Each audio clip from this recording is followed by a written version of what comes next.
Every year in the state of Kansas, there are nearly 7,000 murders.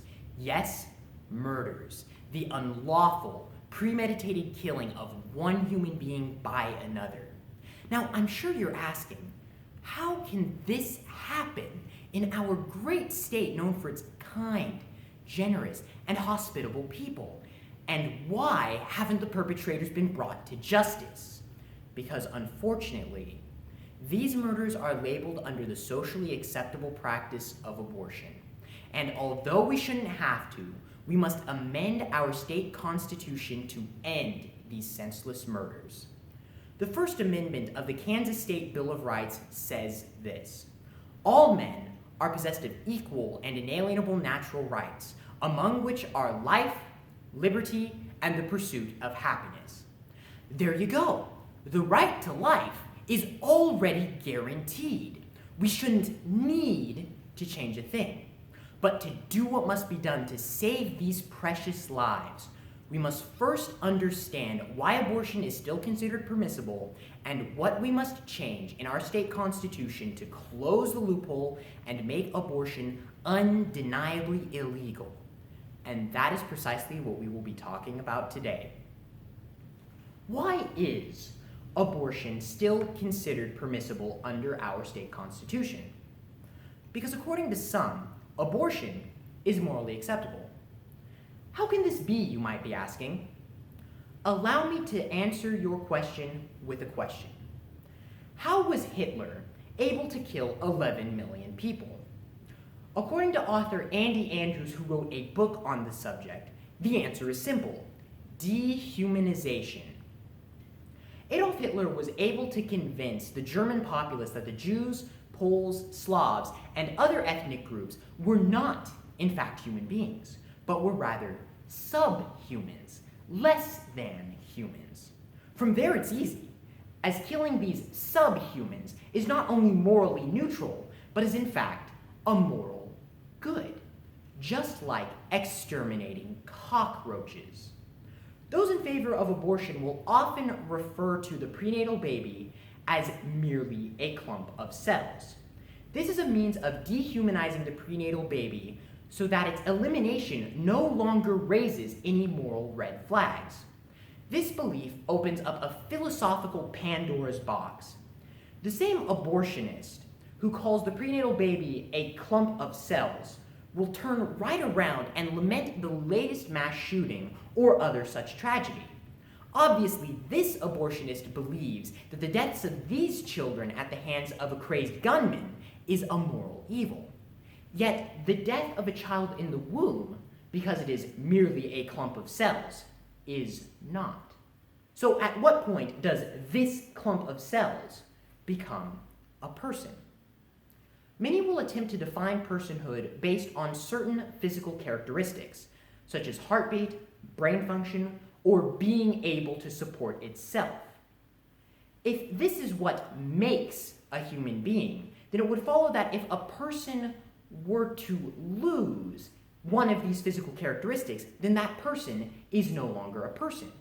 By that logic, then, the man on life support, the coma patient, the person in cardiac arrest, and even the child, up until they leave their parents' house, are no longer people, and their existences are meaningless.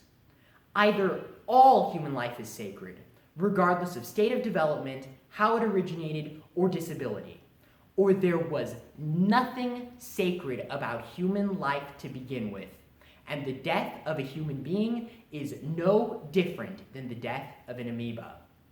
A society built upon the fact that all human life is sacred is one in which all people have the right to life, liberty, and the pursuit of happiness. The alternative view paves the way to an authoritarian regime which, according to historian Rudolf Rummel, has killed some 110 million people in the past century. Many people will say that all human life is sacred, but will split hairs on when that life becomes human. Fortunately, science tells us in our high school biology textbooks that from the instant the egg is fertilized, it has a full set of DNA. Human DNA. According to textbook writers O'Reilly, Ronan, and Mueller, fertilization is a critical landmark because under ordinary circumstances, a new genetically distinct human organism is thereby formed. This genetically distinct human organism now has everything it needs to grow, develop, and thrive. And in 9 months, provided there are no complications, a human child will be born. Notice that I said born and did not say it would exist, because its existence begins at conception, when its DNA tells us this is a human child. Unfortunately, just knowing that logic and science proves that human life begins at conception is not enough to protect the lives of the unborn in this day and age. The wording to our state constitution must be amended to prevent any interpretation on when life begins and therefore when it can be taken without consequence. The change that I propose is simple, and I believe will protect the unborn from any loose interpretation or ambiguity. I propose to amend the First Amendment of the Kansas State Bill of Rights as follows. All men are possessed of equal and inalienable natural rights, among which are life, which begins at conception, liberty, and the pursuit of happiness. So to sum up what we've talked about so far today, the position held by those who are in favor of abortion is philosophically unsustainable. And the view in which it is sustainable is the same one which has killed millions upon millions of people in the past century. We must amend our state constitution to end this atrocity by defining when life begins. We must do everything within our power to fight against dehumanization and to bring to light the truth of what goes on in the womb. We must protect the right to life for all people, no matter how small. Thank you.